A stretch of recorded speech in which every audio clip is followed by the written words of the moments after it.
I've got enough of that.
It won't fit.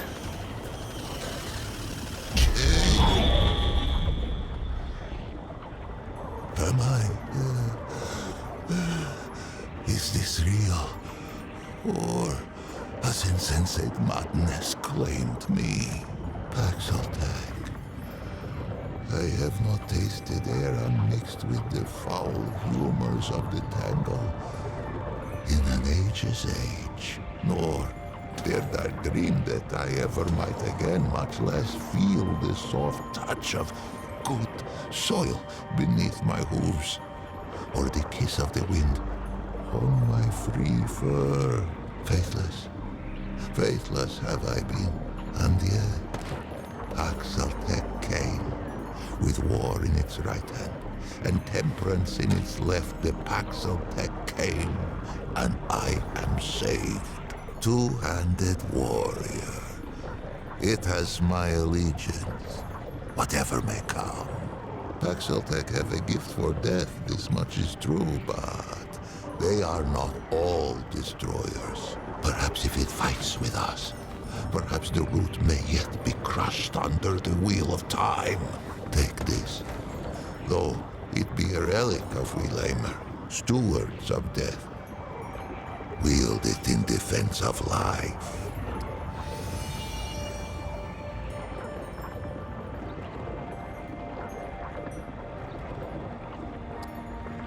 I think I shall linger here a while yet. Many are those who fell on these blood-soaked steps. And no, some are now naught but bones.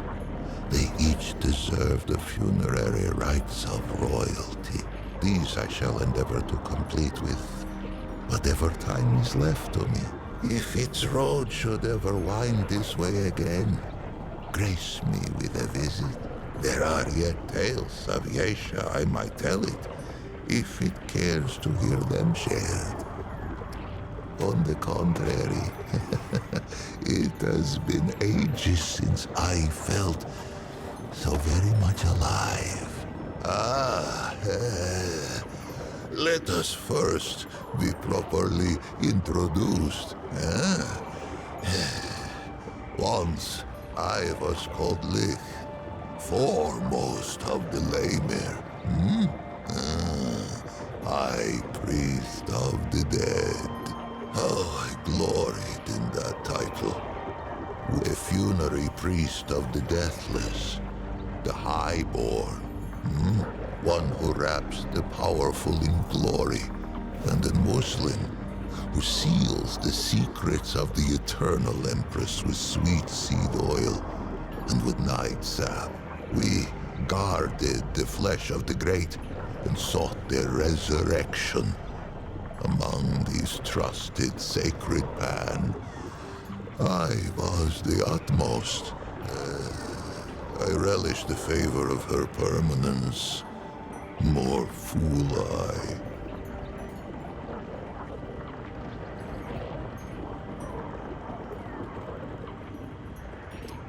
For many epochs, the Highborn did not fear the flow of time, for the fruit of the Thane tree kept it at bay. But there are other ways to die. Misadventure. The Eternal Empress dreamed of defeating this final terminus. If life could be taken, could it not be given back? The flesh was preserved against that question's answer. This was the province of the Lemir. But let us start at the beginning. Much would I have it know. And to know all, it must know what is first. Would it hear the history of the Pan? In the time before time, the Pan lived in the place that was. It is said that there came a great plague that ravaged the land so that the fields were seeded only with the bones of the dead and yielded only the cries of the bereft. With his flock drowning in woe, the leader of the Pan held forth a great decree. 100 ships were built to hold 10,000 souls, with their god of many faces cutting the waves before them. The Pan that were ventured across the Vilkmarza, the dark sea, through the long night. The vaunts prayed and the red widows wept, for no one knew if the dark sea had a far shore. 100 days lit the 100 ships, and 100 nights drew their swaddling across them too. But on the 101st day, as the Red Widow in the foremost ship bowed her horns to the god of many faces, a bird lit between them singing, "Glory to the Pan, for they have reached the King Mother." Yesha rose like the dawn before them, unseen, untamed. The king who was, him known to the Pan as Kolket the War-Handed. Later, Kolket the Woe-Begone. And at last, as Kolket the Wise. Quick of blade was he in his youth, a fearsome general who watered the tree of progress with the lifeblood of many enemies. But the exploits of youth brought Kolket no peace in age. They say he took the plague as fate's judgment against his warlike eye. Fate offered a choice: flee the land of his fathers, or end his line as the king of death. Kolket hesitated no more in pilgrimage than he had in war. He raised up ships as once he had raised regiments. He sailed from the place that was with a heart full of hope. He was never to see Asia's shores. He passed in peace before the crossing's end, greeting death with grace. The god of many faces had been with the Pan since the place that was.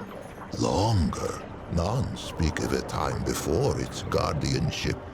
It was a god as real as the soil beneath us, a god one could visit, a god one could touch. Its ways were not known, but all agreed it loved us and ever would. More would I have it here of this, for this tendril twat. In those days, there was no empress. There were no queens. Kolket the Wise passed on the dark sea and left no heir. It was only agreed that the clergy should step in where Kolket had stood. The Vaught's spoke for the many-faced one, and the Red Widows spoke for the sun, stone, sky, and stream. It had been ever thus. Now, they linked hands to cradle the destiny of the Pan. For 80 days, the Vaught's fell prostrate upon Yesha's unfamiliar shore. They prayed for a sign that our searching was over, and that this forest should be ours. On the 80th day, two forms emerged from the depths of the jungle. First came a doe with coat of red.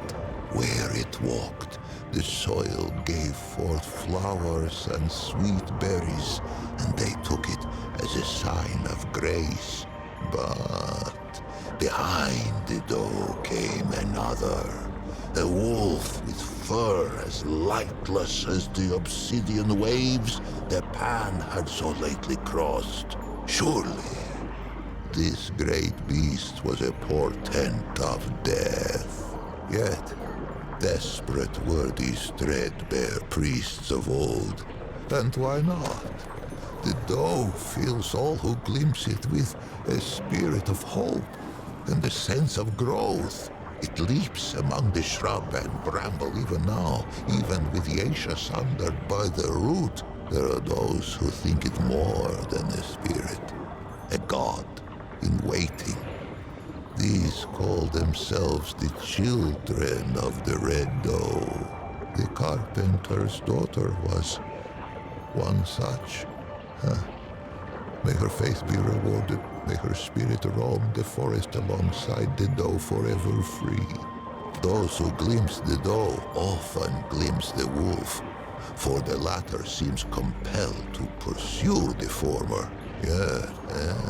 To hear those early Vaught's tell it would be to hear of many different wolves in pursuit, and only one doe. A simple deception, but a far-reaching one. Modern Pan know the truth. What must it be to spend an eternity chasing that which one might catch but may not kill? For the wolf and the doe have often met, antler and tooth, hoof and claw. The doe may spill the wolf's blood, and the wolf may taste the doe's flesh, but never the other's life to take. Yesha itself forbids it. They say the chase has driven the wolf quite mad. With the assurance of the Vaughns, the Pan took to Yesha and she to us. And for a time, there was stillness. Men were born who had never known the land that was, nor the endless sea at their backs. One such was called Genus. She was but 15 springs when she felt the calling of the Red Widows, and not 3 more when she felt the touch of sickness. As Genus approached the door of death, she sought her sisters, for there were no Lamer yet, and it was the Red Widows who ushered the Pan into the soil.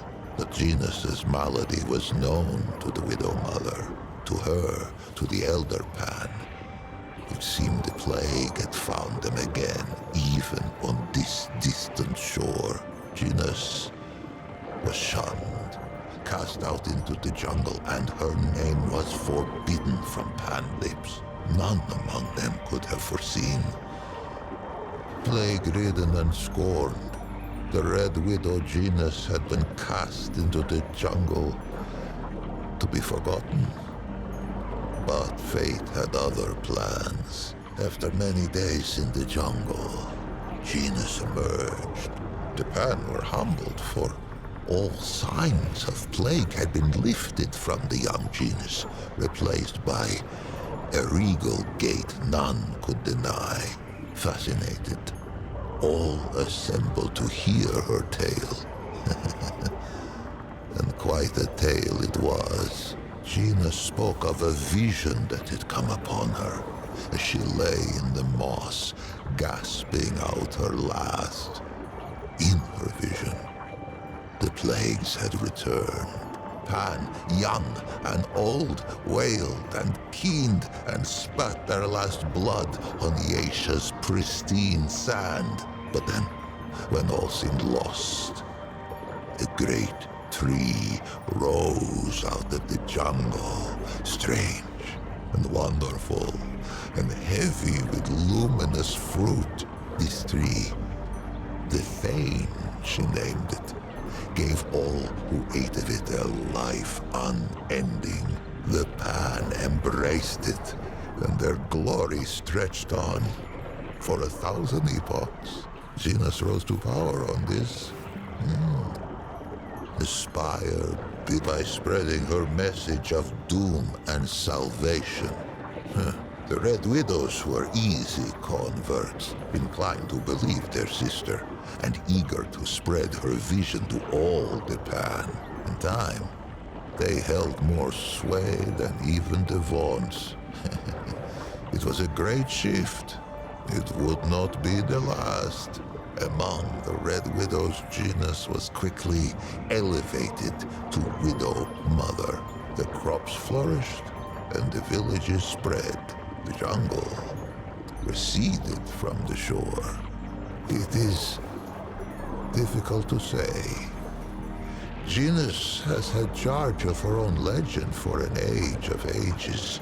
Suffice to say, there is enough truth to her vision for me to know her personally, though I was born some 30 mothers hence, and yet, in knowing her, I find its question impossible to answer.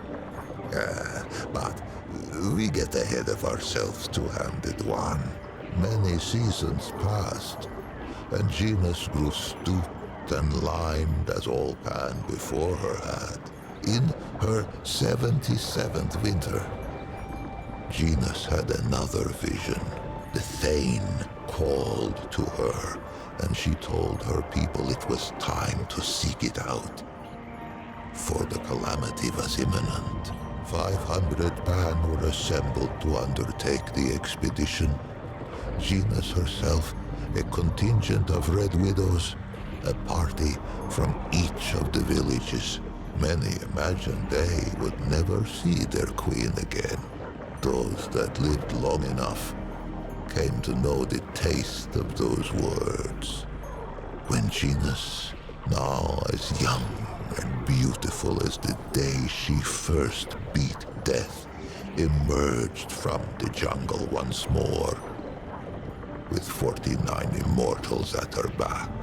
She had been reborn a second time, as an empress eternal. For years they searched the forest, battling hunger, storms, and beasts red of tooth and claw. 20 winters passed. Many succumbed to death or to doubt by the 21st spring. Only 5 Red Widows and 44 common Pans stood at Gina's side. It was they whom she led into the clearing. It was they who beheld the Thane. It was they who tasted the fruit and felt time's weight fall from their shoulders. No plague has touched the Pan since, but calamity wears faces nearly as numerous as our god of old. Unless I am much mistaken, the Empress lives yet, for no funerary smoke has filled the sky above her ziggurat. If the Pan vanish from Yesha's soil, I imagine she will be the last to depart. With death thus leashed, the eternal Genus and her immortals brought forth an empire heretofore unknown. Great ziggurats were hewn from the living rock, and at their feet grew great cities lit by arcane magics. Genus's prophecies all came about, save one. If only the Pan of that epoch had wondered as it does two-handed one, what of the great calamity? But none worried, save a few vaunts. The old ways were dying, and the Empress was not. No achievement seemed beyond the reach of the Pan. It was then that the wolf came.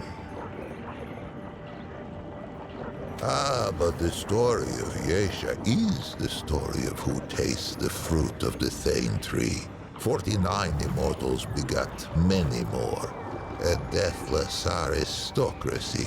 They traded favor with the Empress, traded years of life itself like fishmongers at market.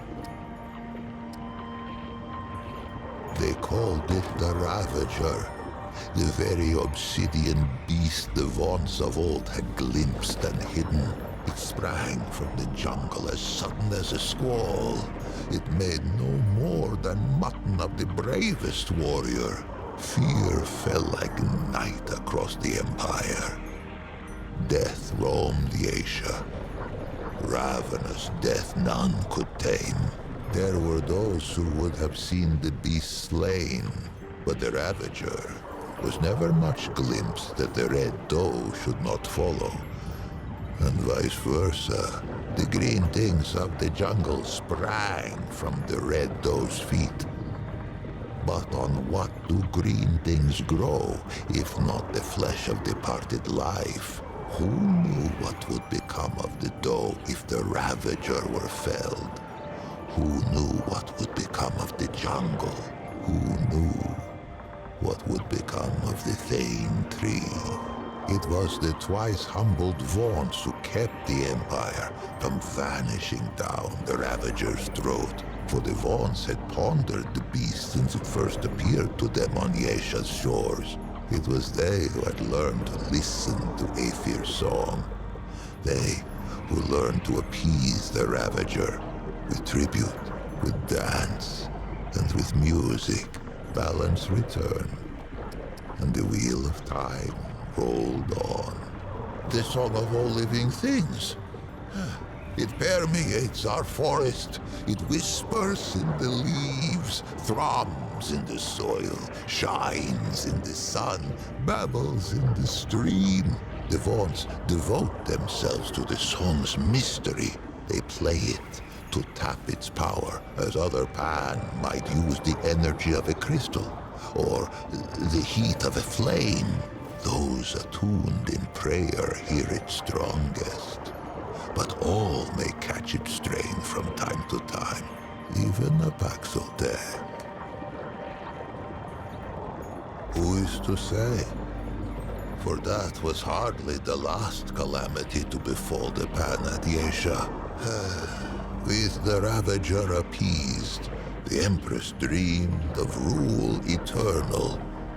She should likely have had her wish.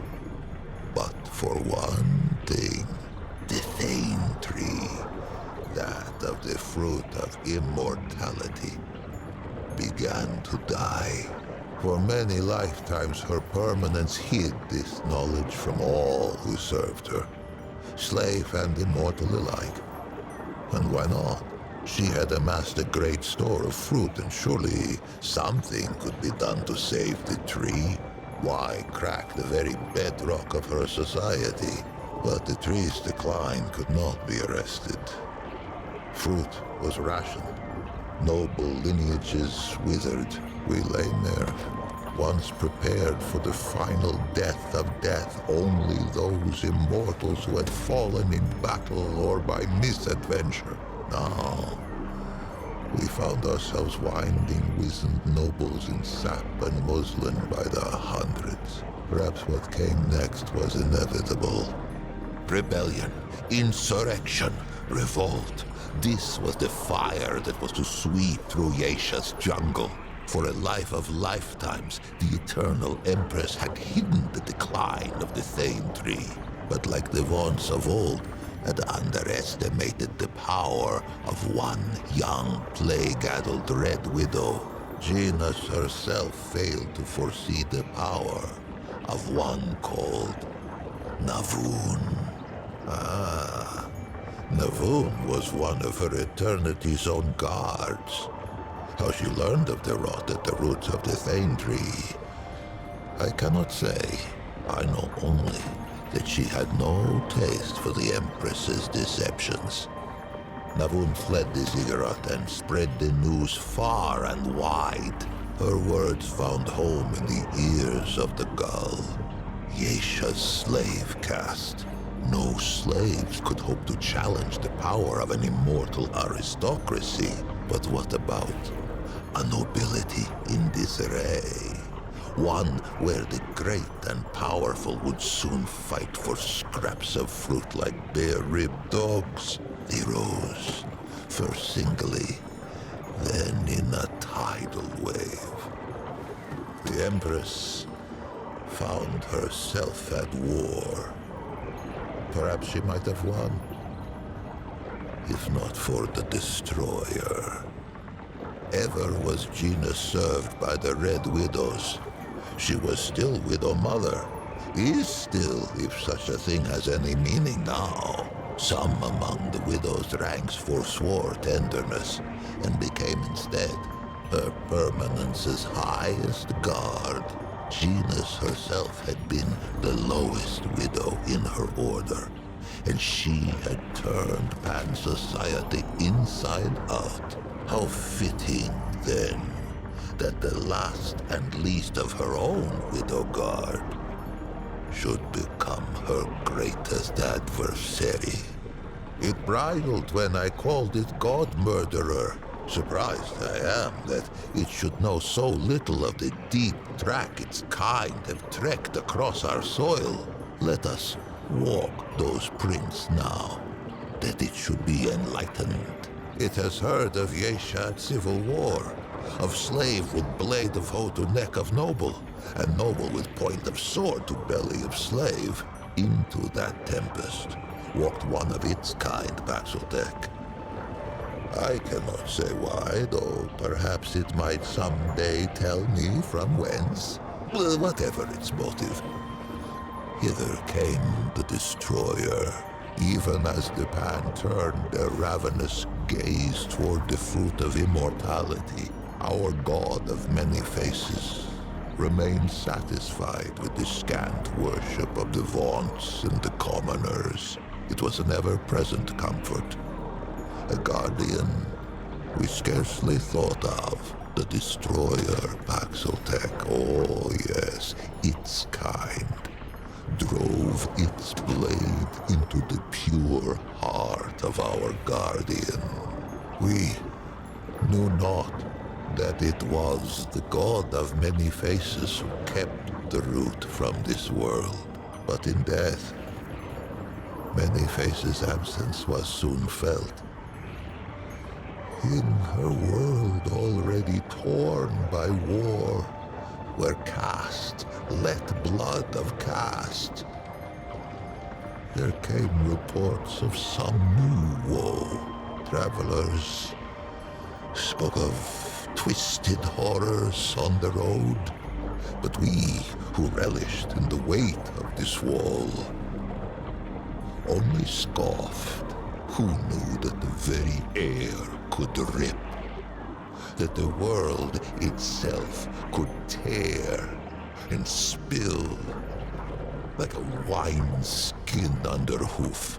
Oh, how we fought, priest and prince and pauper, side by side, our world's lifeblood drizzling through our fingers as we clutched at the hanging tatters of Yesha's slit throat. Most perished, and I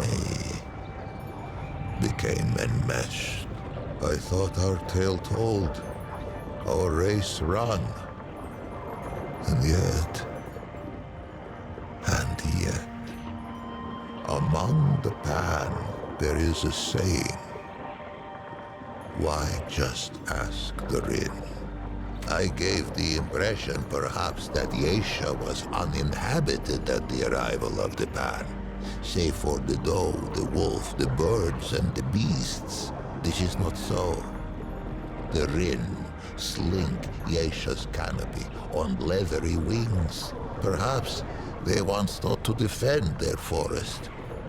But Lash and Lure put that to rest. Lash, in that no Rin could hope to withstand the onslaught of energy we Pan have learned to draw from Yesha's native crystal. The Flying Ones have no talent for crystal craft. Lure, in that under normal circumstances, Rin eggs reach maturity only with great difficulty. I know not who first discovered the potential for symbiosis between our species. Only that it is a whimsical god indeed who sends the most precious resource one kind could hope to acquire out the hind end of the other.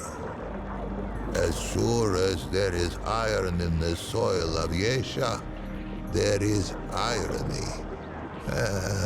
It was a pad-footed Paxotech who slew our guardian and brought the root.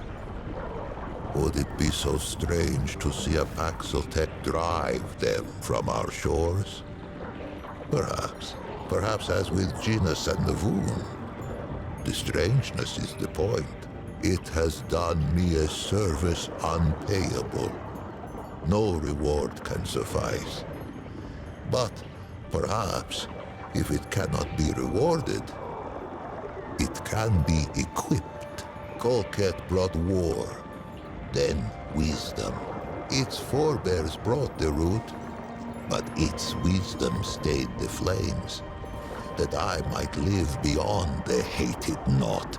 Take this now, as a token of my gratitude.